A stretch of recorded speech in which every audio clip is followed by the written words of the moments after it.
సింగపూర్లో భారత high commissioner doctor Shilpak అంబులేతో ఆంధ్రప్రదేశ్ సీఎం చంద్రబాబు భేటీ అయ్యారు. ఈ సందర్భంగా ఏపీ అభివృద్ధి ప్రయాణంలో సింగపూర్ కీలక భాగస్వామి కావాలని సీఎం పిలుపునిచ్చారు. రాష్ట్రంలో పెట్టుబడులు పెట్టేలా సింగపూర్ కంపెనీలను ప్రోత్సహించాలని హై కమిషనర్ను కోరారు.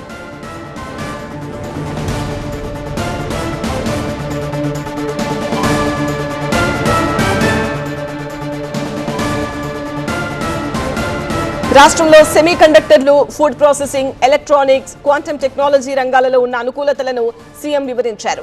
వీటితో పాటు ship building, civil aviation, robotics, medical devices రంగాల్లో పరస్పర సహకారం అవసరమన్నారు. ఏపీలో ప్రస్తుతం 20 లక్షల ఎకరాల్లో ప్రకృతి సేద్యం జరుగుతోందని, హార్టికల్చర్ ఉత్పత్తుల ఎగుమతికి రాష్ట్రం సిద్ధంగా ఉందని చెప్పారు.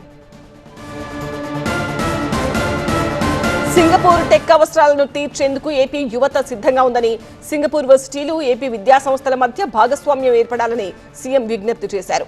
ప్రధాని మోదీ చొరవతో దేశంలో పెట్టుబడుల ప్రక్రియ సరళీకృతమైందని, ప్రపంచ స్థాయి సంస్థలు ఏపీకి వస్తున్నాయని వివరించారు.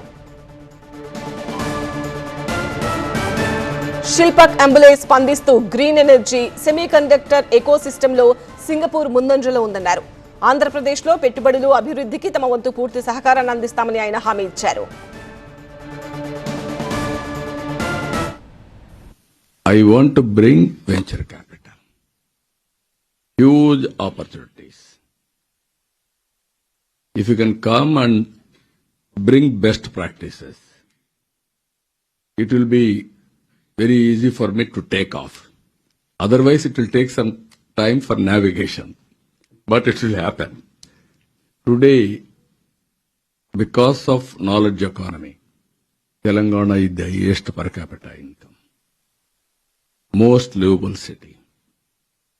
Now I am building one more city, Amaravati. God has given me opportunity, again because of bifurcation.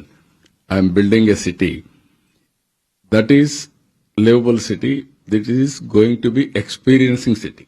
Singapore government is working very closely. We are moving in that direction.